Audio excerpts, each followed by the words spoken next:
It's August 16th and this is a Sunday garden tour. I think the name of the game for this week is Overgrown and Kind of Struggling. It's just been a very rainy week and it's that time in the summer where things are just starting to die, except for beans. This bean tower, I planted beans in there and then I trellised them up. They're starting to produce some beans, and if I had a 10-foot tall bean trellis, it would go up.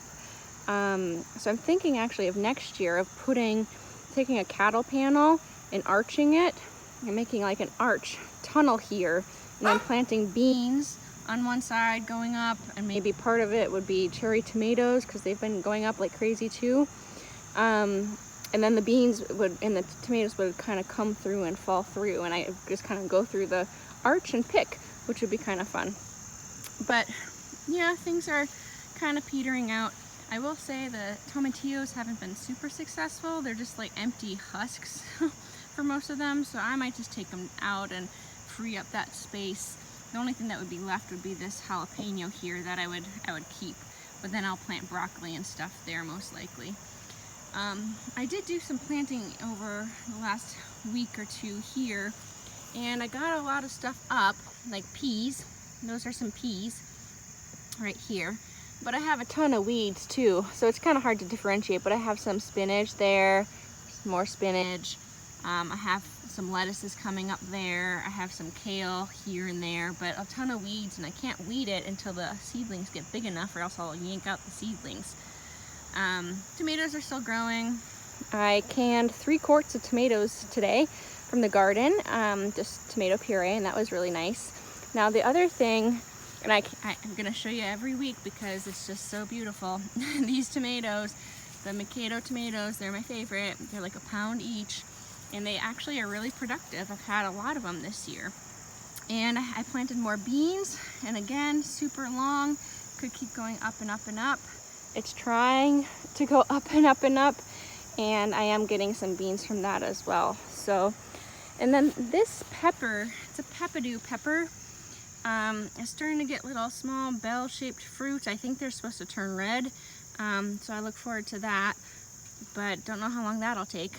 And my ground cherries are insane, and it actually is really hard to pick them because you have to lift it up. And I know some ground cherries, they grow taller and you don't have to work so hard to harvest, but these are harder to harvest.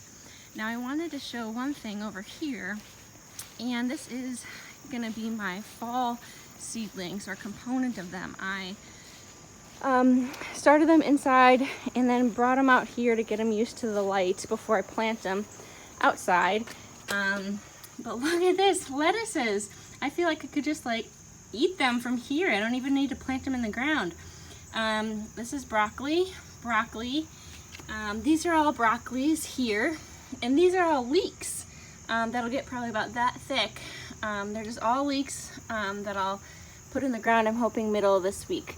So that's the exciting thing here, is I have pretty much a salad. I hope that they do well when I transplant them. But I have a head start, and they'll be going in the garden soon. So that's all this week. Just hanging in there, hoping it doesn't rain anymore, because we don't need any more of that. But it's summer and Georgia is running. This is what she does once a day if she's lucky, and that's pretty much all she does, and then she's just done with it. Are you done with it, puppy? And this is another bean tower trellis. I've shown it before. It fell over. It fell that way, so I tied it to the gutter drain pipe, and that actually is working really well, so, and not causing really any stress to the drain pipe. So I should be getting some beans from there soon too. Bye.